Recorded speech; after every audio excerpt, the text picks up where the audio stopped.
오늘 말씀 로마서의 마지막 부분입니다. 로마서 16장 17절에서 27절까지 말씀입니다.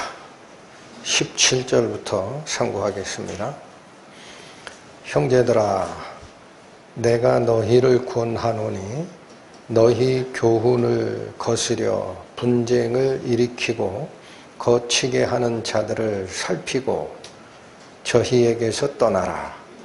이 같은 자들은 우리 주 그리스도를 섬기지 아니하고 다만 자기의 배만 섬기나니 공교하고 아첨하는 말로 순진한 자들의 마음을 미혹하느니라. 너희 순종함이 모든 사람에게 들리는지라. 그러므로 내가 너희를 인하여 기뻐하노니 너희가 선한데 지혜롭고 악한데 미련하기를 원하노라.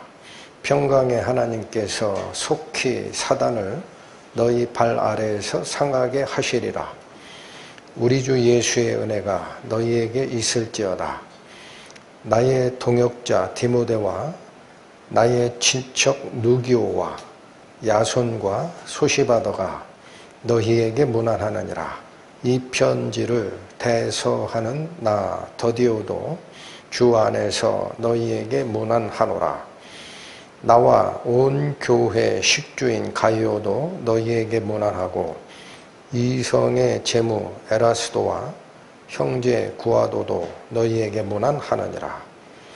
나의 복음과 예수 그리스도를 전파함은 영세 전부터 감추었다가 이제는 나타내신 바 되었으며 영원하신 하나님의 명을 좇아 선지자들의 글로 말미암아 모든 민족으로 믿어 순종케 하시려고 알게 하신 바 그 비밀의 계시를 좇아 된 것이니 이 복음으로 너희를 능히 견고케 하실 지혜로우신 하나님께 예수 그리스도로 말미암아 영광이 세세 무궁토록 있을지어다. 아멘.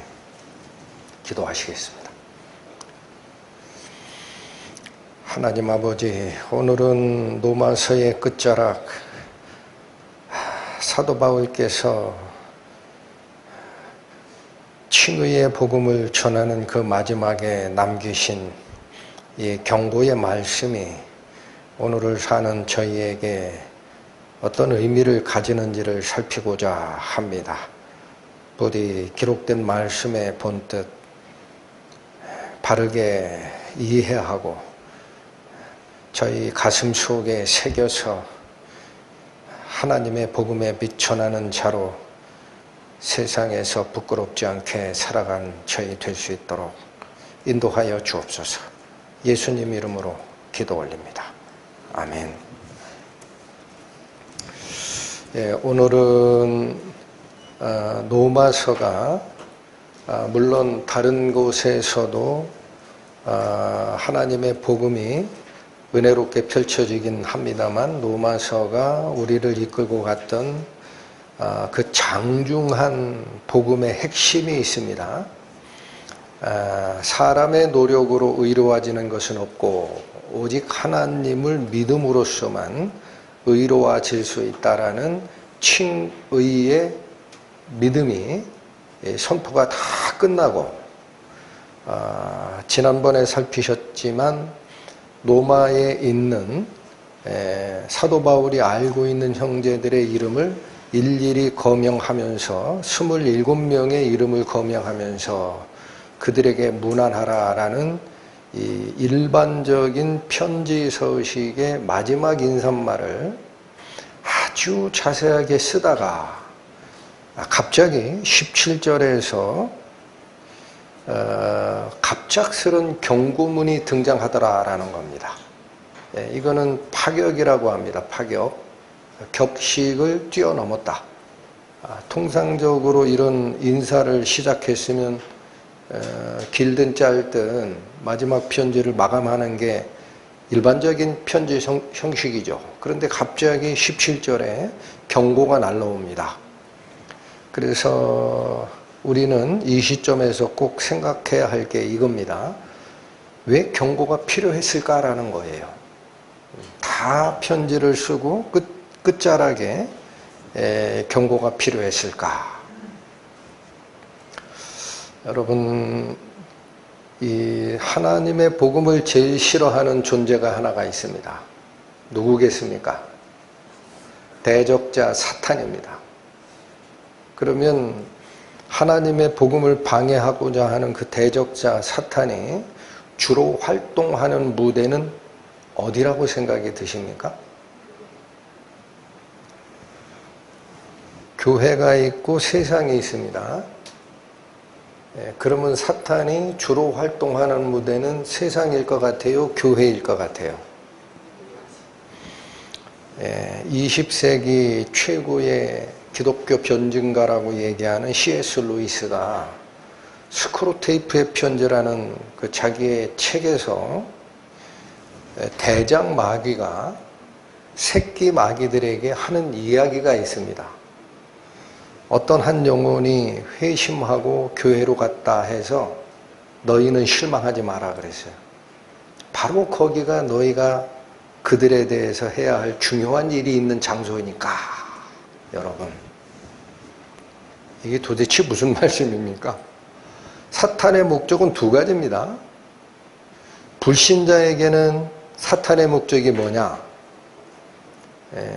지난주에 말씀을 드렸던 복음 집회에서도 나오지만 그리스도의 영광의 복음을 비치지 못하게 미혹하는 작용을 하는 게 사탄이 불신자에게 주는 가장 중요한 방해 공작입니다. 근데 이 불신자가 신자가 됐단 말이에요. 교회에 왔어요. 그러면 사탄은 에이 틀렸구나 하고 그 상태에서 손을 떼느냐? 여러분, 아닙니다. 신분의 변화가 일어나도 그 새로 태어난 생명이 하나님의 성품을 닮아서 자라가는 과정이 있습니다. 이게 굉장히 중요한 거예요. 그런데 그걸 방해하려면 어디 가서 방해해야 돼요? 그 신자가 있는 곳으로 가야죠. 이해가 되십니까? 그래서 하나님께서 당신의 성품을 생명을 전달해서 키워내는 곳, 그곳이 2차적으로 사탄이 역사할 수 있는 최적의 장소라는 거예요. 그래서 교회에 오시면 첫 번째 시선을 어디에 두셔야 되느냐? 사람을 바라보면 안 됩니다. 사탄이 그걸 요구하는 거예요. 그 스크루테이프의 편지에서 대장 마귀가 자기 부하 마귀들에게 주는 교훈이 그겁니다.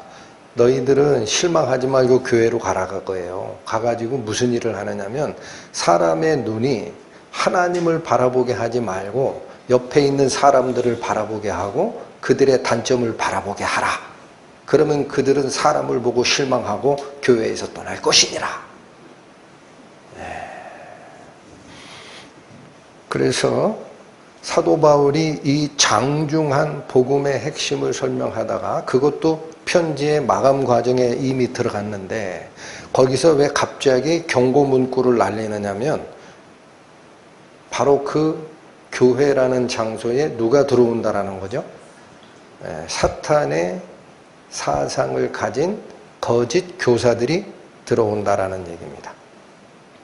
이거 한번 보십니다. 고린도후서 11장 신약 297페이지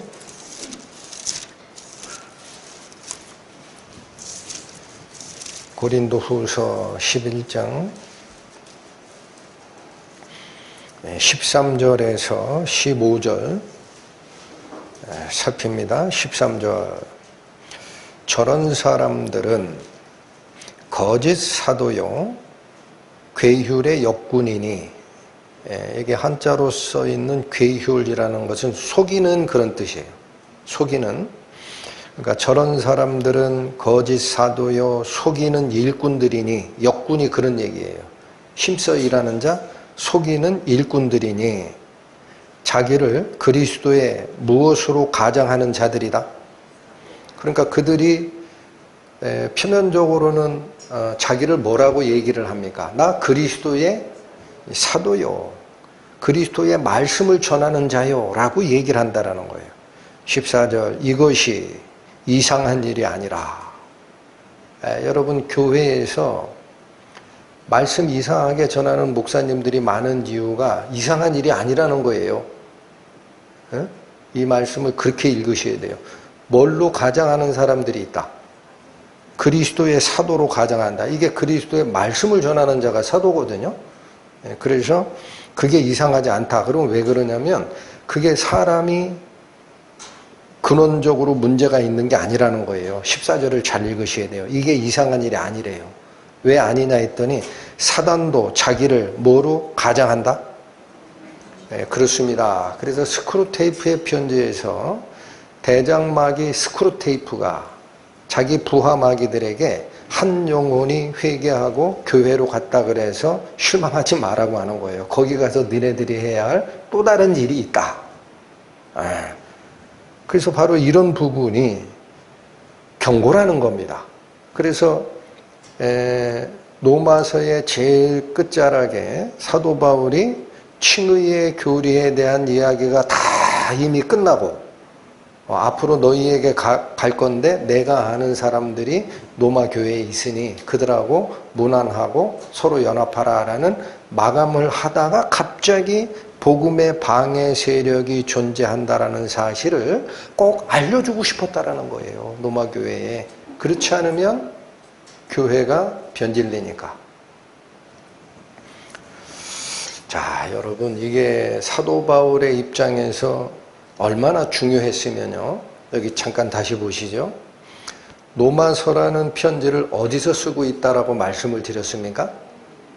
예, 고린도 지역입니다. 거기서 헌금을 거둔 거를 다 회수해서 예루살렘으로 가기 전에 그 고린도 지역에서 편지를 쓰는 거거든요. 그런데 사도행전에 보면 여기서 출발을 했어요. 사도 바울이 출발을 해서 쭉 걷어오다가 자기가 3년 동안 제자를 길러냈던 에베소 지역을 통과합니다.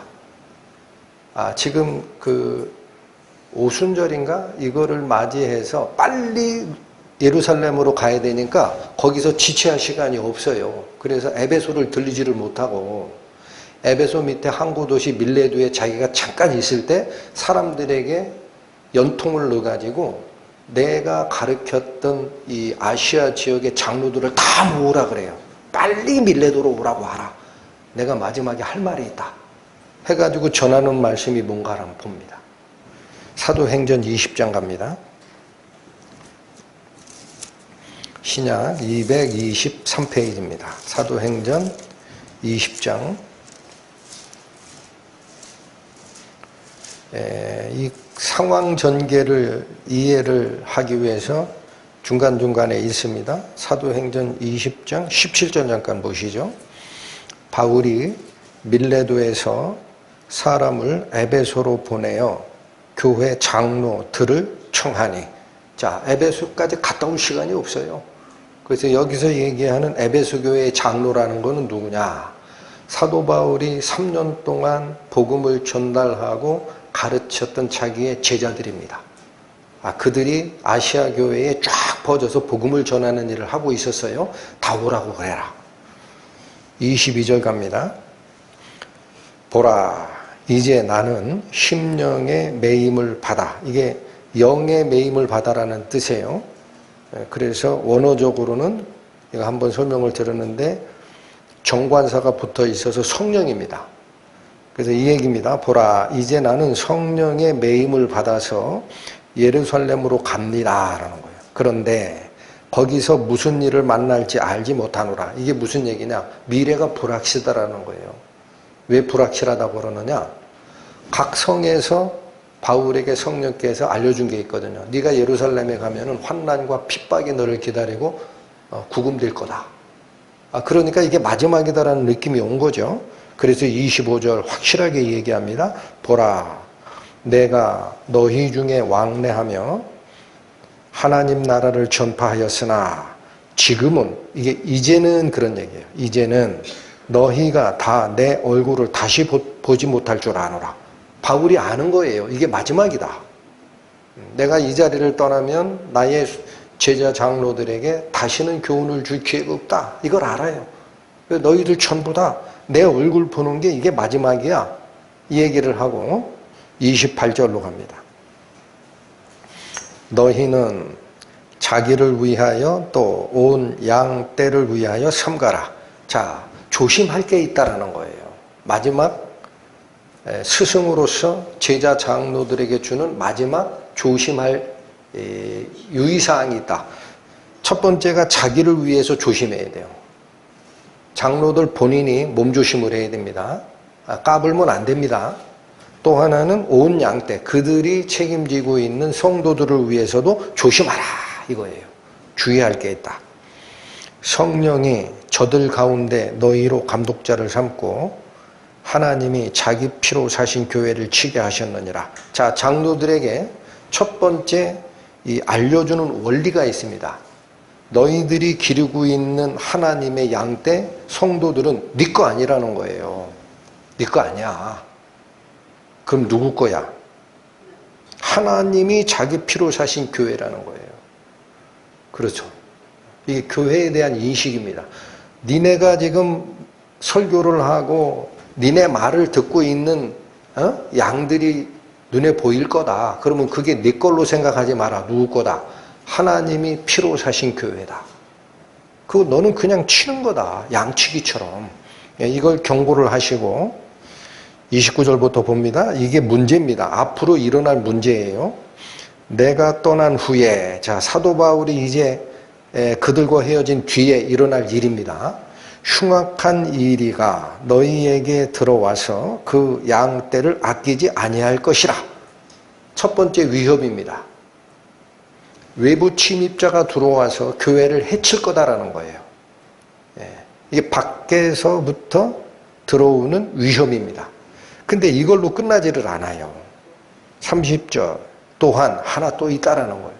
또한 너희 중에서도 제자들을 끌어 자기를 좇게 하려고 어그러진 말 하는 사람들이 일어날 줄 내가 아노니. 여러분, 이게 참 힘든 얘기입니다. 여러분, 사도 바울이 3년 동안 에베소에서 교육하고 길러냈던 그 당시에 은혜로 충만한 제자 장로들이 지금 설교자로 가 있단 말이에요. 그럼 그때 얼마나 은혜로웠어요. 성령의 능력이 충만한 시대 아닙니까? 그런데도 지금 사도 바울이 경고하는 게 뭐냐? 나한테 가르침 받은 너희들 중에도 일부는 변절자가 나온다라는 거예요. 변절자가 나온다. 여러분, 이 시대에 변절자가 나오는 것은 당연하다라는 거예요. 이게 내부의 변질입니다. 보십시오. 왜 그런지. 31절. 그러므로 너희가 일깨어 내가 3년이나 밤낮 쉬지 않고 눈물로 각 사람을 훈계하던 것을 기억하라. 내가 3년 동안 에베소에서 너희들에게 하나님 복음을 가르칠 때 눈물로 얘기했던 거 기억하니? 그 얘기입니다. 32절. 지금 내가 너희를 주와 및 그 은혜의 말씀께 부탁하노니. 자, 사도 바울은 이제 제자 장로들을 떠나면 다시는 못 만날 거다라는 걸 알고 있어요. 그러니까 이 제자들을 다시 가르칠 기회가 없어요. 문제가 생기면 사도 바울이 또 와가지고 가르침을 주고 교정하고 그럴 시간이 없고 그럴 기회가 없을 것 같다. 그래서 사도 바울은 누구에게 이들을 부탁합니까? 주와 그 은혜의 말씀. 잘 보십시오. 예수 그리스도께서 너희를 보호할 거다라는 거예요. 그런데 그 예수 그리스도를 쫓아가는 이 보호자에 누가 거기 붙어요? 은혜의 말씀이 붙어요. 여러분, 이거 놓치시면은 아무 의미가 없습니다. 하나님을 믿고 그리스도를 믿고 쫓아간다라고 교회에서 목사들은 입 벌려 이야기를 합니다. 그러면 그게 하나님을 쫓는 얘기인지 아닌지 어떻게 아냐 이거예요. 예? 거짓 사도들이 나타난다 그랬잖아요. 사단도 자기를 광명의 천사로 위장하는 일이 있을 거다 그랬잖아요. 그러면 입으로 내가 하나님의 세움을 받아서 설교단상에 선 목사입니다. 내 말을 들으시오 했을 때 밑에 있는 양떼들은 저게 하나님 말씀인지 아닌지 어떻게 아냐 이거예요. 예? 방언하면 목사 자격이 있어요? 병 치유하면 목사 자격이 있습니까? 기적행하면 그게 목사 자격이 있어요? 그게 하나님이 그 사람을 세운 증거예요? 어떤 걸 가지고 따질 거냐 이거야. 딱 하나 봅니다. 은혜의 말씀을 잘 봐라. 그래서 그 뒤에 이어지는 것은 주와 및 그 은혜의 말씀께 부탁하노니 그 뒤를 잘 보십시오. 여기선 주가 빠집니다. 그 말씀이 여러분 무엇이? 그 말씀이 너희를 능히 든든히 세우시고 거룩해 하심을 입은 모든 자 가운데 즉 구원받은 성도 가운데 기업이 있게 하시리라. 이 말은 기업이라는 말은 상속 지분이에요. 그러니까 성경에서 우리가 얻어야 될 상속 지분은 하늘에 있어요. 하늘나라를 상속받는 거예요. 그러니까 무슨 말이냐 이 말은 그 말씀이 너희를 든든히 세우게도 하고 잘 들으셔야 됩니다. 어디까지 인도하게 충분하다.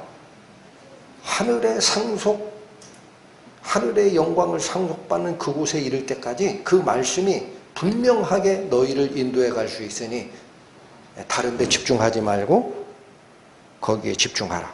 그러면 이 제자 장로들은 왜 변질되는 거죠? 여러분 왜 변질이 됩니까? 30절 다시 가보세요. 또한 너희 중에서도 제자들을 끌어 자기를 좇게 하려고. 자, 이 변질, 내부 변질자들이 나오는 이유는요, 설교자가 성도들을 말씀으로 이끄지를 않고 나를 따르시오 하는 거예요. 나를 따르시오. 자기를 따르게 하려고. 그러면 말이 빗나가요. 여러분 반드시 빗나갑니다. 반드시. 그렇게 할 사람들이 있을 거다라는 거예요. 그래서 저기 제가 제일 중요하게 여긴 게 바로 이겁니다. 교회가 부패하지 않는 방법이 있습니다. 첫 번째가 기록된 성경 말씀을 바르게 선포하면 됩니다. 꼭 기억하십시오. 그 말씀이 어디까지 인도할 수 있다. 너희에게 기업이 주어질 때, 상속이 이어질 때, 상속이 이루어진 그 순간까지 그 말씀이 인도할 수 있다.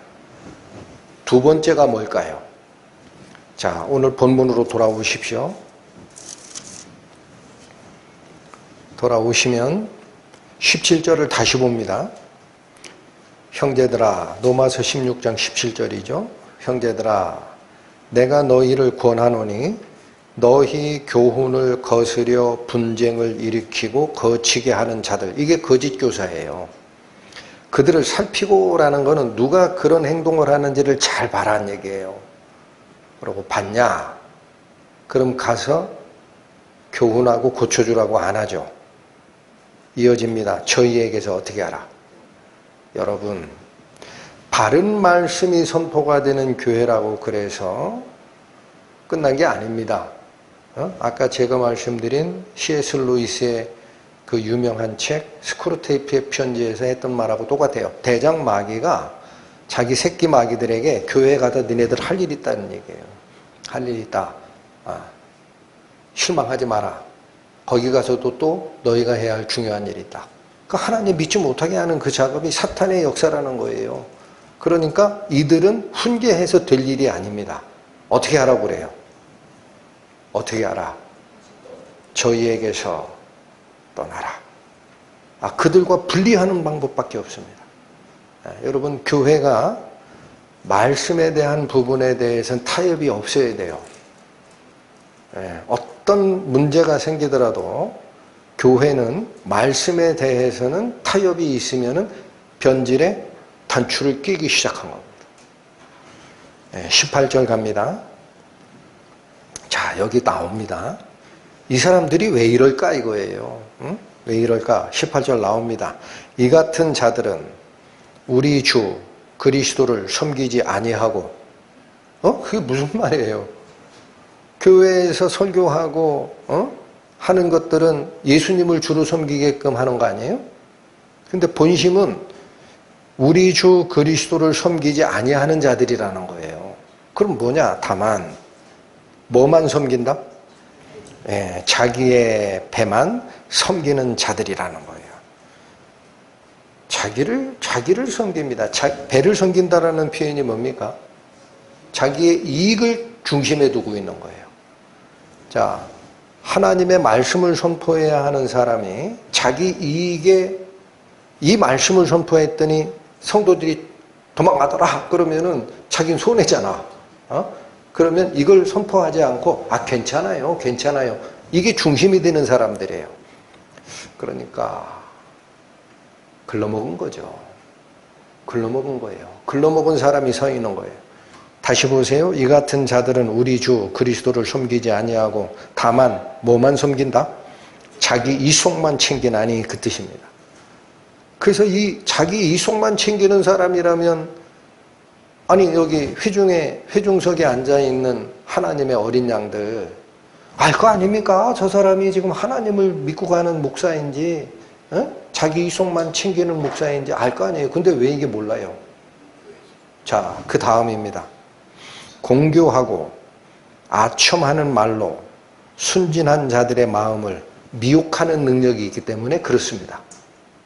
여러분 여기 공교하고라고 번역된 이 단어는 원어적 뜻은 그럴듯한 유창한이라는 말이에요.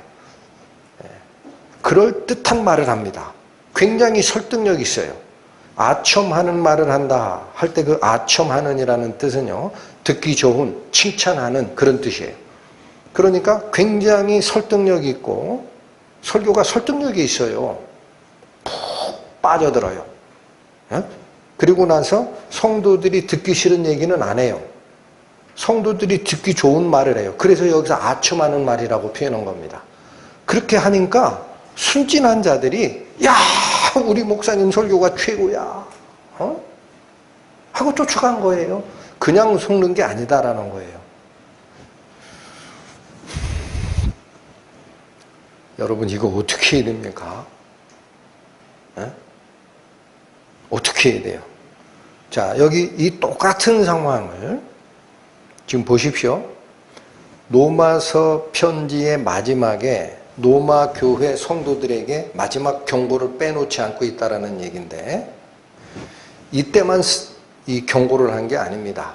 사도 바울은 자기가 에베소 지역에서 3년 동안 장로들을 교육하고 그 다음에 그 자리를 누구에게 물려줬느냐? 자기가 가장 신뢰하는 수석 제자 디모데에게 넘겨줍니다. 그 나이 어리지만 거기가 센터거든요. 바울이 만들어놓은 선교센터.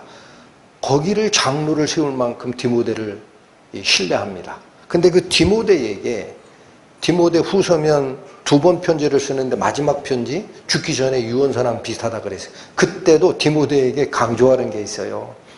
나 앞으로 죽을 것 같은데 너 이거 신경 써라. 한번 봅니다. 디모데 후서 4장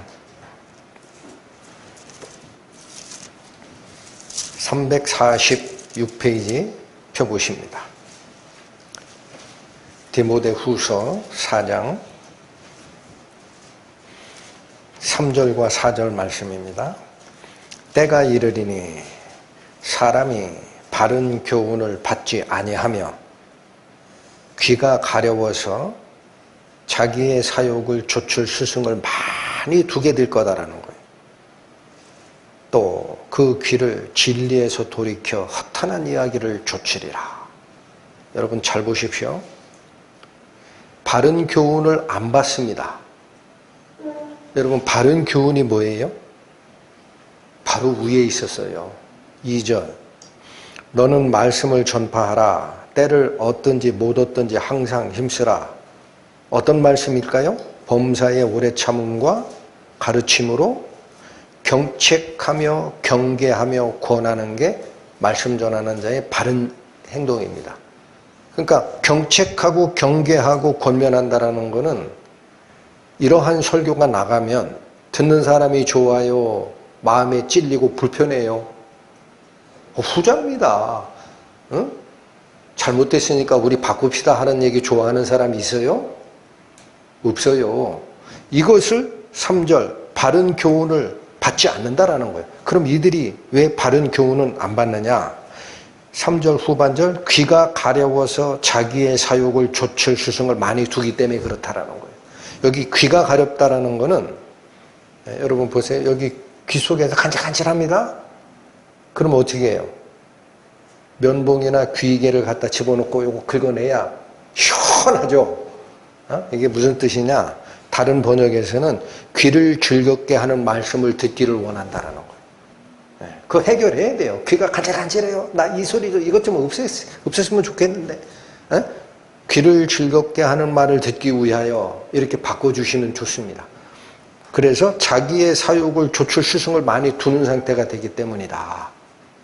자기의 사욕을 따를 스승을 많이 둔다라는 뜻은 또 무슨 말이에요? 여러분, 성경을 따르는 게 우리의 교훈의 본이죠.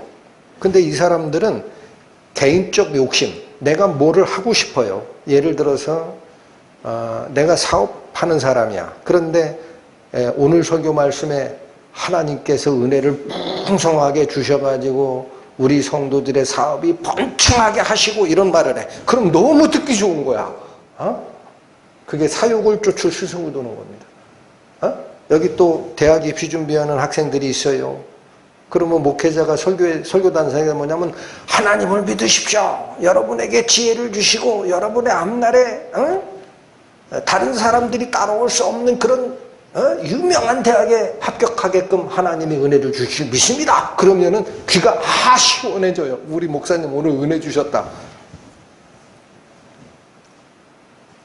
그렇게 된다라는 거. 그래서 4절 또 보세요. 또 그 귀를 진리에서 돌이킵니다. 하나님 말씀의 본뜻에서는 관심이 없어요. 그리고 어떤 이야기를 쫓는다라는 거예요. 허탄한 이야기라는 것은 거짓으로 꾸며낸 이야기입니다. 거짓으로 꾸며낸 이야기를 좇을 것이다. 바울만 이게 로마 교회, 그 중요한 로마 교회 편지 마감 과정에 이거 내가 까먹으면 안 되겠다 해서 경고로 날리고 자기의 가장 사랑하는 제자 디모데에게도 마지막에 너 이거 조심해라. 꼭 이걸 기억하라 라고 경고하느냐. 사도 바울이 굉장히 뭐라고 그래요? 근심이 많은 분이신가? 그래서 이러나? 저는 성경 말씀을 이렇게 읽다 보면은요, 이게 얼마나 중요한가는 이방인의 사도인 사도 바울 말에서만 나왔는지 유대인의 12사도의 대장인 베드로 사도의 입에서도 이런 게 선포되는지를 봅니다. 둘 다에 있어요. 예를 들어 그러면 그거는 신세대 말로 빼박입니다. 빼박. 빼도 박도 못하는 딱 박아놓은 거예요. 이건 중요하다. 여러분 베드로 사도 말씀 가봅니다. 베드로 후서 신약 385페이지 베드로 후서 2장 보십니다.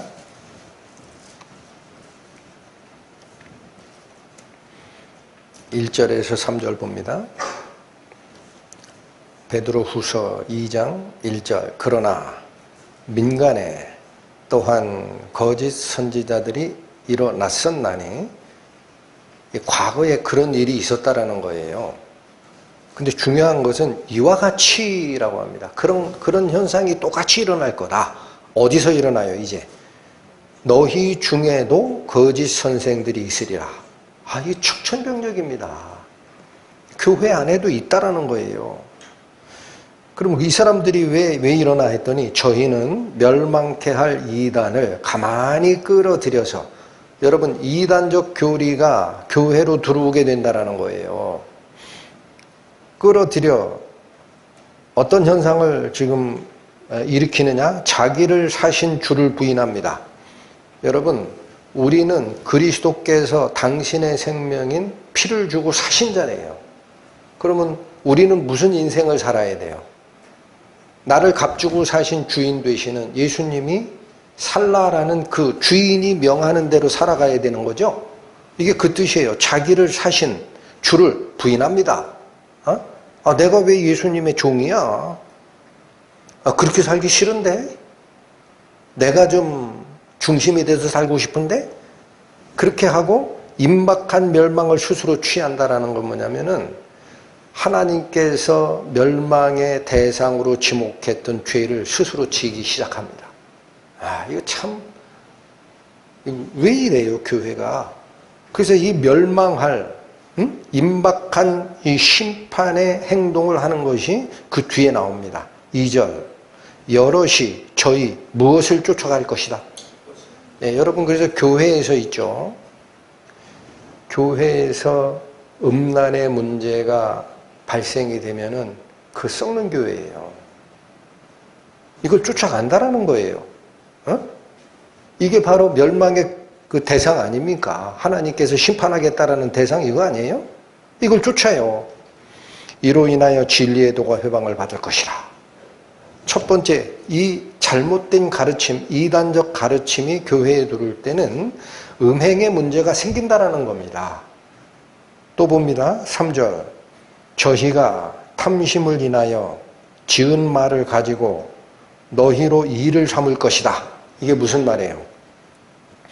너희 성도들을 이익의 대상으로 삼습니다. 그 성도들이 많으면 헌금이 많이 들어와, 교회가 부흥해. 그래서 대형교회 목사님들 은퇴할 때 전별금이라는 개념이 상상을 초월해요, 여러분. 말씀을 못 드리겠어요. 20억, 30억은 우스워요. 에? 특히나 그 교회를 설립했던 설립 목사님들이 나갈 때는요, 엉척 줍니다, 그냥. 여생 알아서 잘 사시라고. 이게 뭐냐면, 그러니까 뭐예요? 이 물이, 떡덩이를, 표현이 좀 죄송합니다. 목사가 이거를 내가 앞으로 은퇴할 때 나의 은퇴 후 생활보장에 이 도움을 줄 만한 나의 지지자들이다라고 생각하는 순간 교회는 타락하는 겁니다. 그 성도들을 이익의 재료로 본다 이거예요. 사무리니 저희의 심판은 예적부터 지체하지 아니하며 저희의 멸망은 차지하지 아니하느니라. 여러분, 둘 다 심판받을 짓이다라는 거예요. 교회에서 그래서 말씀 전하는 자가 음행의 문제랑 연동이 되죠. 그럼 그 교회 문 닫아야 돼요. 또 돈의 문제가 연루가 되죠. 그럼 그 문 닫아야 돼요. 여러분 보십시오. 제가 앞에서도 사도 바울이 에베소에서 당신이 길러냈던 제자 장로들을 다 불러가지고 앞으로는 내 얼굴 못 볼 거니까 나는 너희를 다시 가르칠 기회가 없다. 그러니까 내가 부탁한다 너희를. 어디로 부탁한다? 주님과 그 은혜의 말씀께. 그래서 제가 그렇게 예를 들었어요. 하나님의 말씀인지 어떻게 아느냐? 방언하면 하나님의 은혜를 받은 목사냐? 병 고치는 은사를 하면 하나님의 은혜를 받은 목사냐? 기적을 하면 그런 목사냐? 어떻게 아느냐? 저는 그거 전부 부인했습니다. 은혜의 말씀만 쫓아가라 그랬어요. 그런 말씀 드릴 때 저 황 목사는 좀 이상하다 이렇게 생각하시는 분 있었을 거예요. 저희가 있는 이 영동포구에 죄송합니다. 그냥 말을 할게요. 만민중앙교회 이재롱 목사 병 고치고 기적 행하다가 자기가 세운 개척교회를 단일교회 신도 8만으로 키운 사람이에요. 그 사람이 마지막 음행으로 감옥에 가가지고 죽은 거 아세요? 또 JMS 사태 아시죠? 요즘에 유튜브에서 작년이죠. 2025년도에 나는 신이다라는 프로그램 만들어가지고 그 PD가 온갖 살해 협박을 받으면서 진실을 파헤쳤습니다. 기억나십니까? 제가 전해 들은 얘기예요. 그거 만든 PD가 하고 직접 인터뷰한 사람이 있어요. 했더니 그 젊은 여인들만 그 건드린 게 아니에요. 20대에서 60대 여자 전부를 건드렸대요. 심지어 10,000명이 넘는다는 소문이 있어요. 그런데 그 사람들 거기 믿고 쫓아가잖아요. 이게 후색하는 거예요. 하나님은 절대 그러지 마라 그랬죠. 저희 복음집회에서 첫 번째 꺼내는 게 그겁니다. 성적 타락이에요. 하나님께서 남자가 장성하면 여자와 합하여 둘이 한 몸을 이루라. 이 명령 거부하고 아내 둘 취하고 더 나갔더니 자기가 원하는 대로 이쁜 여자라면 믿음이 있는 자든 없는 자든 전부 취하는 것이 하나님의 보시기에 끝날이에요. 그래서 노아 홍수 심판하는 거예요. 이해하시겠어요? 또 이권을 삼는다라는 게 뭡니까? 이것 때문에 요즘 교회가 세습한다라는 문제 때문에 심각하죠. 거기 때문에 문제가 돼요. 깨끗이 털고 나오는 목사님들이 손에 꼽아요.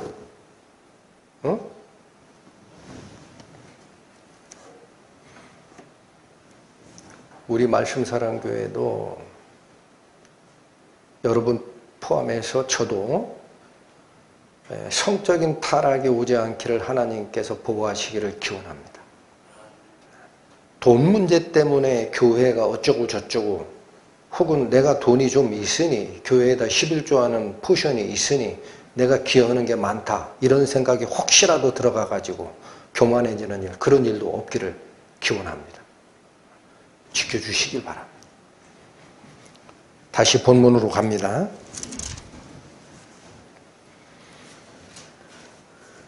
로마서 16장 19절 보십니다. 자, 다행히 로마 교회는 그렇지 않았다라는 거예요. 아직까지. 19절 너희의 순종함이 모든 사람에게 들리는지라. 자, 이게 얼마나 좋아요. 그러니까 그러므로 내가 너희를 인하여 기뻐하노니 사도 바울이 감사가 넘칩니다. 너희가 선한 데 지혜롭고 악한 데 미련하기를 원하노라. 그래서 19절의 핵심은 이거예요. 로마 교회는 내가 들은 소문이 있다. 너희는 순종함이 철철 넘치는 교회다. 내가 기뻐 죽겠다. 그러면 이렇게 잘 가는 교회가 앞으로 타락하면 안 되잖아요. 앞으로는 어떤 지침을 쫓아가면 영원히 이렇게 타락이 안 될 거냐. 지침이 두 개입니다. 선한 데는 지혜롭고 악한 데는 미련하면 됩니다. 자, 근데 여기 하나 단어 해석이 조금 잘못된 게 있어요. 미련하기를 원한다라고 할 때 그 미련하다라는 단어는 원래 원어적 뜻은 물들지 않으니라는 뜻이에요. 그러니까 이게 악이 뭔지를 모르고 무식하면 된다라는 뜻이 아니고요. 악이 뭔지를 알아야 돼요. 알아야 되는데 실제 그 악에 의해서 내가 물든 상태는 되면 안 된다라는 뜻입니다. 그거 바꿔주셔야 됩니다.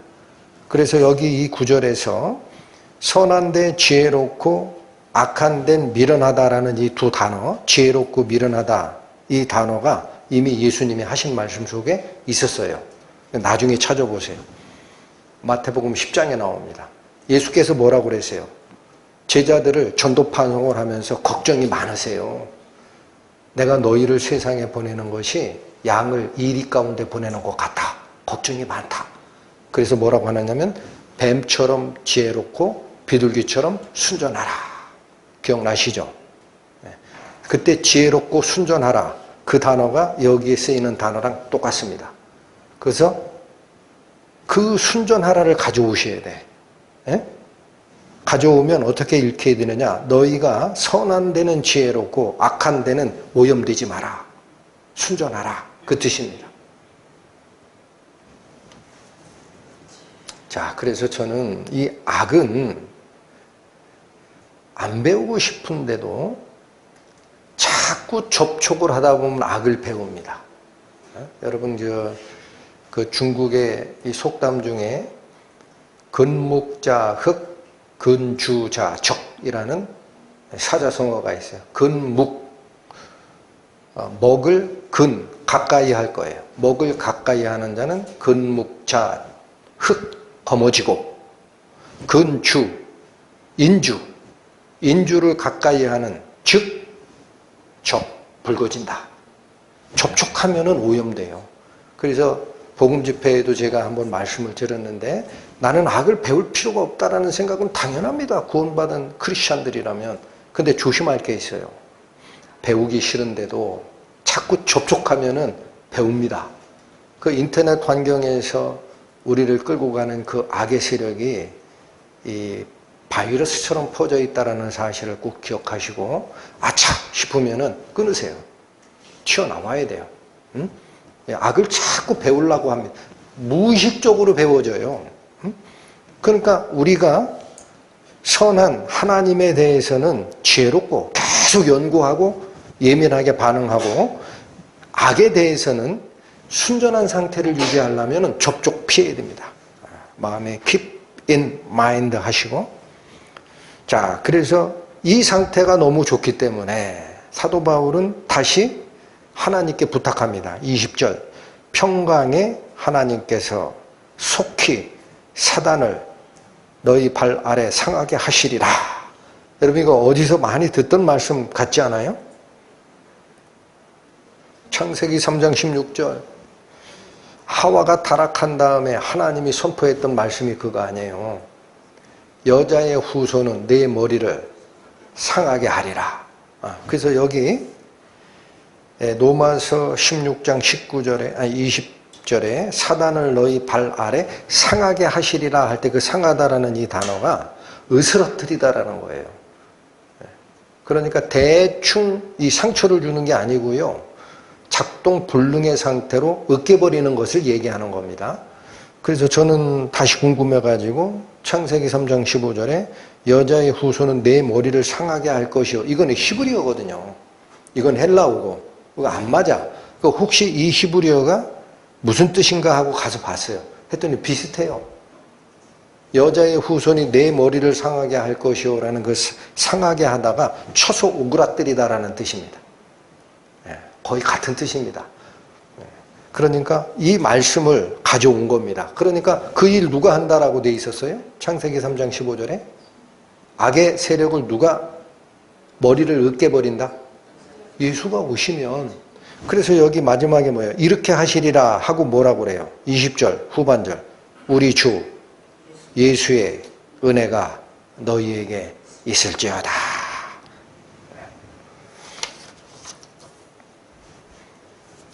21절에서 24절은 이 편지를 쓰고 있는 상태에서, 이게 사도 바울이 직접 편지 쓰는 거 아닙니다. 눈이 안 좋아가지고요. 대서합니다. 대서. 대필해라. 내가 불러줄게. 해서 적고 있어요. 그래서 그 대필하는 장소에 있었던 다른 사람들이 같이 로마 교회 편지에다가 우리도 너희에게 문안합니다라는 얘기를 쓴 거니까 생략을 하시고, 하나가 또 나와요. 이 편지를 가장 마지막에 사도 바울은 뭐로 장식할까? 25절부터 27절입니다. 자, 이걸 송영이라고 합니다. 송영이라는 게 뭐냐면 송이 길이다, 찬양하다라는 거예요. 그래서 우리가 찬송이라고 할 때 그 송자가 찬양하는 노래예요. 송영 할 때 영은 영화로울 영입니다. 하나님의 영광을 찬송하다. 그래서 이 닥설러지라고 표현하는 신학적 용어를 쓰는데, 마지막 25절에서 27절은 굉장히 양이 많아요. 그렇죠. 세 절로 돼 있죠. 그런데 참고만 하십시오. 원어인 헬라어로 가보면 이게 한 문장입니다. 한 문장이에요. 그래서 딱 한마디를 하고 싶은 건데, 주어가 뭐냐? 27절에 나오는 이거예요. 지혜로우신 하나님께. 누구? 네, 지혜로우신 하나님께 예수 그리스도를 통하여 영광이 세세 무궁토록 있을지어다. 이게 하나님께 영광 돌리는 거죠. 네, 이게 주문장이에요. 그리고 25, 26절은 바로 그 지혜로운 하나님을 서술하는 서술구입니다. 그걸 수식하는 거예요. 근데 그걸 한꺼번에 다 연결시키면은 읽는 사람이 못 알아듣잖아. 중간중간에 끊어낸 겁니다. 그래야 이해가 가능하니까. 그러니까 결국 25에서 27절은 한 문장이요. 그 뜻은 무엇이다? 하나님께 영광이 무궁할 것이다. 이렇게 영광을 올려드리는 송영의 문장 하나로 마지막 인사 말씀을 맺고 있다. 자, 근데 여기도 잠깐 보십시오. 이게 의미가 있을 거 아니에요. 이 송영의 문장이 길어진 이유가 있어요. 그냥 하나님께 영광 돌리십시오. 나는 하나님께 영광을 돌리겠습니다. 이러고 끝나지를 않고 그 영광이 너무나 은혜로워. 그래서 수식어구가 쭉 들어가는데 25절 보십시오. 나의 복음과 이렇게 합니다. 나의 복음과 예수 그리스도를 전파함. 그럼 여기 왜 갑자기 나의 복음이라고 그랬어요? 그리스도의 복음 아니에요? 어? 복음은 그리스도 거잖아. 바울이 이러면은 야 이거 바울이 무슨 종교 만들었냐? 이렇게 오해하기 딱 좋은데 왜 이 용어를 썼을까? 여러분 그 당시에 바울이 전하던 복음이 정통이라면 비슷하나 다른 복음, 거짓 교사들이 전하는 복음이 많았다라는 뜻입니다. 많았다. 그래서 그건 아니다. 그래서 나의 복음과 예수 그리스도를 전파합니다. 이렇게 표현을 해요. 문제는 여러분 우리 복음이 원래부터 열려 있었을까요? 하나님 편에선 보자기에 싸서 감춰놓은 걸까요? 25절 후반 보세요. 영세 전부터 감추었던 겁니다. 여러분 이거 기억하셔야 돼요. 그래서 복음을 내가 이해하는 거는요. 복음 집회 때도 제가 마지막에 강조해드렸지만 하나님께서 보자기로 쌓아놨던 이 선물을 내가 풀라고 들면 안 돼요. 그거 좀 보고 싶다. 보자기 매듭을 내 손에 쥐고 풀려고 하는 게 있어요. 그거 신성모독이에요. 누가 풀어주세요? 하나님이 열어주시는 거예요. 그럼 나는 어떻게 해야 돼요? 하나님이 누구에게 열어주시는지를 물어야 돼요. 그리고 맡겨야 돼요. 그래서 이게 감춰졌던 것이다. 그 다음 또 하나가 있습니다. 26절에 이제는 나타내신 바 되었으며, 그러니까 신약 시대에 오면은 이게 오픈됐습니다. 이 비밀이. 영원하신 하나님의 명을 조차 선지자들의 글로 말미암아 기록됐습니다. 그래서 이 복음의 또 하나의 속성이 그겁니다. 하나님의 명을 좇아서 선지자들의 글에 근거가 있다라는 거예요. 여러분 그래서 복음 전할 때 구약 성경 필요 없다라고 혹시라도 설교하는 목사님이 계시면 그 교회 떠나세요. 모르는 거예요. 복음이 뭔지. 구약은 율법이고 신약이 은혜예요. 하고 율법 다 던지는 사람들이 있거든요. 제가 율법이 뭐라고 알려드렸어요? 말씀이라고 그랬어요. 말씀. 십계명에 계명이라고 번역된 출애굽기 그 단어를 쫓아 들어가면은 히브리어로 그 무슨 뜻이라 그랬어요? 말씀드려요. 10가지 말씀들.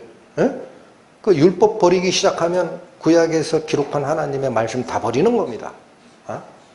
그 여기 중요한 거예요. 하나님의 명을 좇아 선지자들의 글에 근거를 뒀다라고 하는 거예요.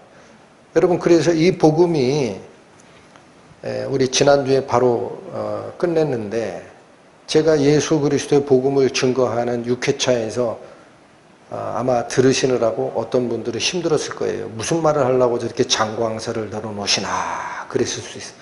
뭘 의미하느냐? 선지자들의 글에 예언됐던 거라는 거예요. 뭐가? 이 예수가 돌아가시고 부활하시는 그 복음이. 어디서 출발해요? 창세기 3장부터 출발합니다. 뱀에게 주는 말씀에 여자의 후손이 오면 내 머리를 상하게 할 것이라. 여기서 출발해요. 그거 예수님 오시기 전 한 1500년 전에 기록된 성경이거든요. 거기서부터 출발해요. 그리고 이사야서 7장에 가면은 무슨 예언이 딱 중간에 지지대로 딱 바톤 터치하느냐? 보라, 내가 징조를 주겠다. 처녀가 잉태하여 아들을 낳으면 그게 임마누엘, 하나님께서 우리와 함께 계시려고 온 존재인지를 알아라. 이사야서 53장에 가면 복음의 핵심 나오죠. 응? 나의 의로운 종을 보내리니 그가 그 양들의 죄를 위해서 죽을 것이다. 끝이 아니다. 다시 승리자로 서게 될 것이다. 이사야서 53장 다시 읽어보십시오. 그래서 유대인들이 이사야서 53장을 읽으면 그게 자기 윗 조상들이 잡아 죽인 예수를 얘기하는 거라는 걸 금방 알아버려요. 그 유대교에서는 이사야 53장은 안식일에 회당 집회에서 못 읽게 만들어 놨어요. 못 피게 해요. 피면 알아버려요. 아, 이거 예수님이구나. 도리 예언이 돼 있잖아. 그대로 오셨다 죽은 거예요. 여러분, 예수께서 아무 근거가 없이 오셔서 죽었다가 부활하셨다고 치자고요. 그럼 사람들이 그거 하나님의 아들이 오신 건지 어떤 이상한 작자가 와가지고 사기친 건지를 알아요? 몰라요? 알 수가 없죠. 근데 1500년 전에 모세의 입을 통해, 또 700년, 800년 전에 이사야 선지자를 통해, 그 다음에 예수 당시에는 마리아에게 천사가 와서 구제하잖아요. 이게 전부 뭐다? 하나님의 명을 조차 선지자들의 글에 근거가 있는 것이다. 자, 저희가 이 복음을 마지막으로 이해를 할 때 중요한 게 이겁니다. 26절을 다시 봅니다. 이게 왜 복음이 왜 필요하냐라는 거예요. 이제는 나타내신 바 되었으며 영원하신 하나님의 명을 조차 선지자들의 글로 말미암아. 자, 그 다음이 중요합니다. 목적입니다. 모든 민족으로 믿어 순종케 하시려고. 이게 복음의 목적입니다. 복음은 왜 주는 거예요? 믿어 순종케 하는 게 목적입니다. 그러니까 복음은 하나님께서 이런 일을 우리에게 은혜를 주셨습니다 라는 소리를 들을 때 이게 들어요. 거부는 안 했으니까 귀를 막지는 않았어요. 열어놨어요. 그럼 이 음성이 들려요. 그리고 머릿속에서 아멘 합니다. 그리고는 변화가 없어요. 자, 여기 잘 보셔야 됩니다. 그리고 변화가 없다라는 게 무슨 말이냐. 순종은 안 해. 은혜롭다. 그러셨구나 하고 지나가. 소리가 지나가듯이. 그리고 순종은 안 해. 그럼 그 복음을 제대로 들은 거예요? 제대로 듣지 않은 거예요. 예, 여기 잘 보세요. 진정한 믿음이 하나님께 바쳐졌다면, 다시 말씀드립니다. 이때 믿음은 내 정신작용 아니라 그랬어요. 나의 생명, 나의 심장, 코르, 다레, 라틴어로 심장을 드리는 겁니다. 내 생명을 예수 그리스도께 드렸을 때 이게 진정한 믿음이에요. 나는 무조건 예수님을 쫓아가겠습니다 라는 순종이 일어났을 때 하나님이 열어주십니다. 매드플러, 야 됐어. 여기 잘 있어봐. 너를 위해 준비한 보따리 내가 지금 푼다. 매드플러서 열어주십니다. 그럼 복음이 내게 됩니다. 다시는 내 마음에서 안 떠납니다. 이 과정이 있어야 된다는 거예요. 보십시오. 요한복음 3장 갑니다. 믿음은 내 속에 있는데 순종이 없다 이렇게 생각하시는 분 혹시 있으시면 이 말씀 심각하게 받으셔야 됩니다. 요한복음 3장 36절 보십니다.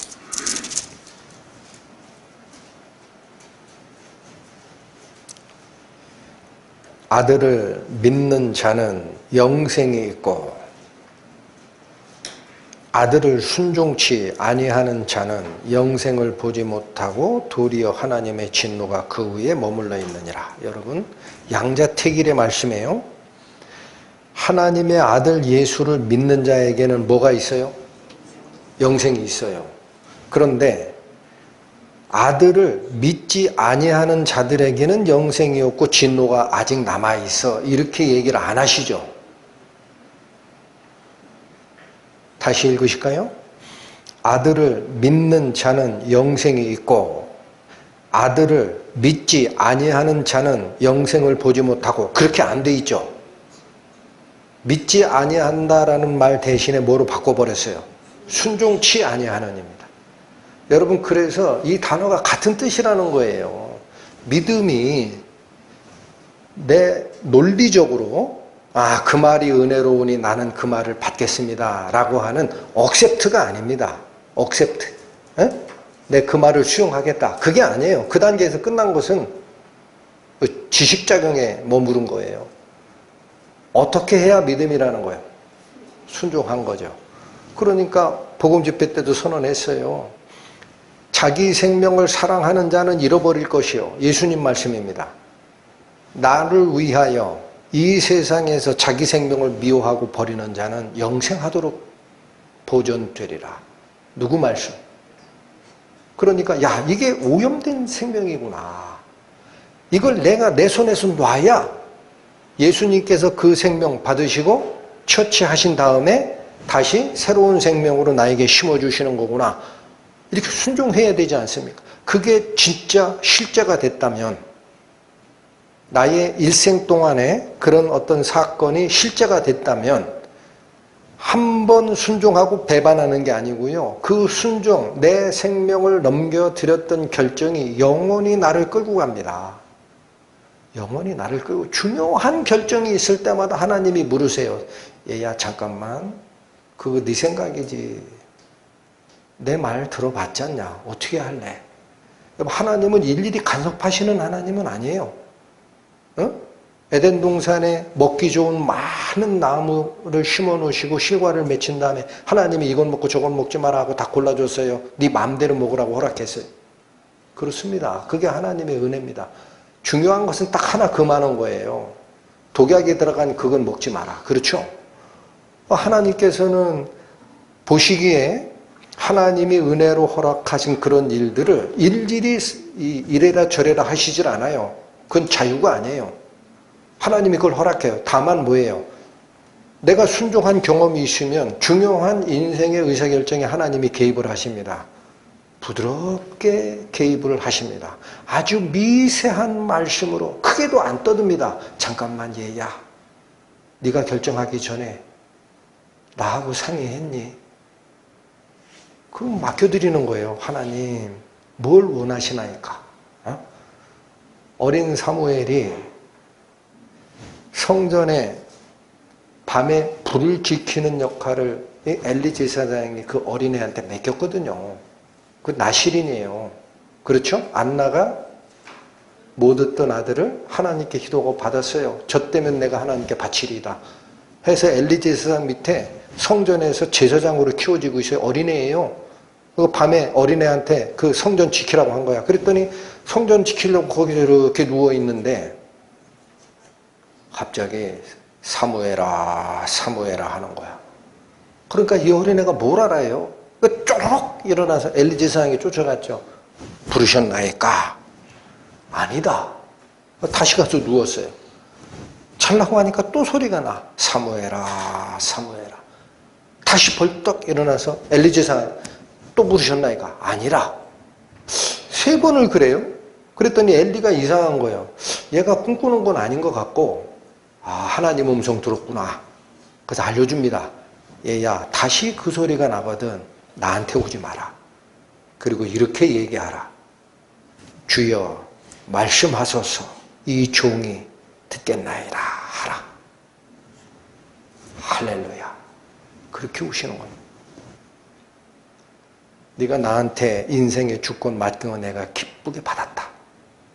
중요한 것은 나하고 상의하자. 이게 순종이에요. 그 믿음을 오해하지 마시라. 믿음은 지적 동의에서 끝나는 게 아니고 전인격적으로 하나님을 만나는 거다라고 합니다. 전인격이 뭡니까? 지식으로만 오케이 하는 거 아니에요. 지정의가 인격의 전체죠. 지정의, 지성으로 이해하고 감정으로 억셉트하고 의지로 결단을 내던지는 거예요. 하나님 하십시오. 이게 전인격적으로 나를 하나님께 드리는 결정입니다. 그게 있으면 하나님이 반드시 하십니다. 그랬을 때 우리는 예수께 하나로 연합이 됩니다. 그런 사람을 하나님께서 중간에 버리셨다라는 이야기를 저는 들어본 적이 없습니다. 안 버리십니다. 없으신 것 같아도 옆에 계세요. 가끔 얘기하십니다. 다시 생각하자, 얘야.